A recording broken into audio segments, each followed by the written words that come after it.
A fertilizer crisis means higher cost for every plate of food. Let's talk about what this means in terms of personal finance and macroeconomics. So let's go over what's driving this price increase and give you some understanding of this whole area of the economy before I go into a summary of what this means for personal finance and for global macroeconomics. So the first picture here, the first slide I want to share is the price graph of fertilizer, and this is a 5-year span, and as you can see, prices were pretty steady until last year when we saw an increase of about 100% in the price of fertilizer.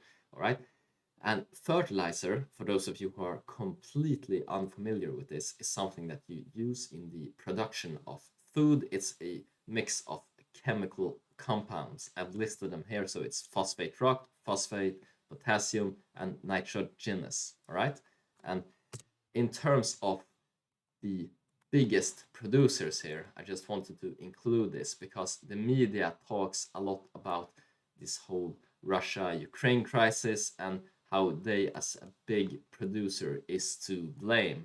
But this is only part of the story here. There's a lot of great resources if you Google where you can see the many factors that affect prices here. So don't buy the headlines in this case. This goes a lot deeper. Now, in terms of the primary crops that are being affected here, we see that corn comes in as the number one crop being affected by increased fertilizer prices. Now they stand for 16% of the farm use here. So this is the demand side. But we can see that this has global implications when we look at what's coming in here as number two. We can see even rice here represents 14% of global farm use demand.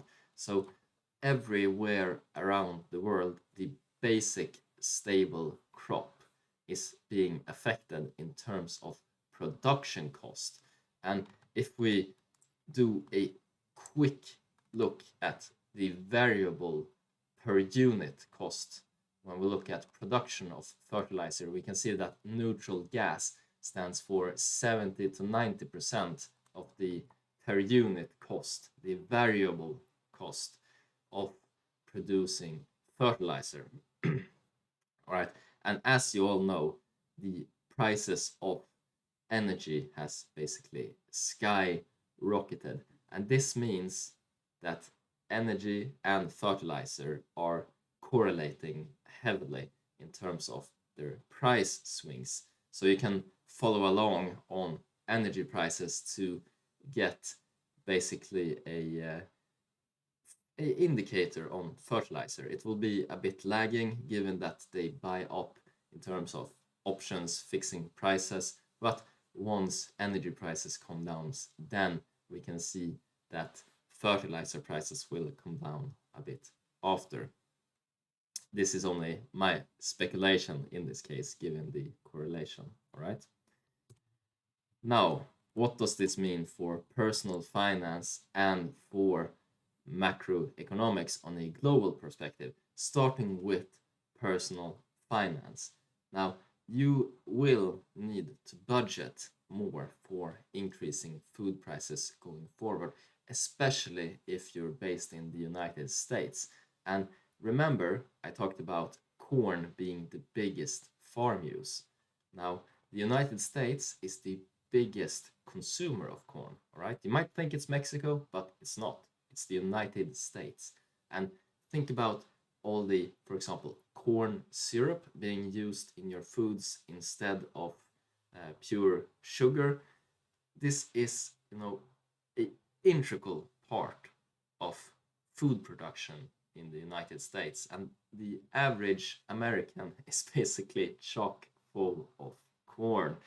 All right, so this economy, the food prices in US, is having the biggest effect of this. All right, and in terms of a macroeconomic perspective, what we're talking about here is a type of cost push inflation.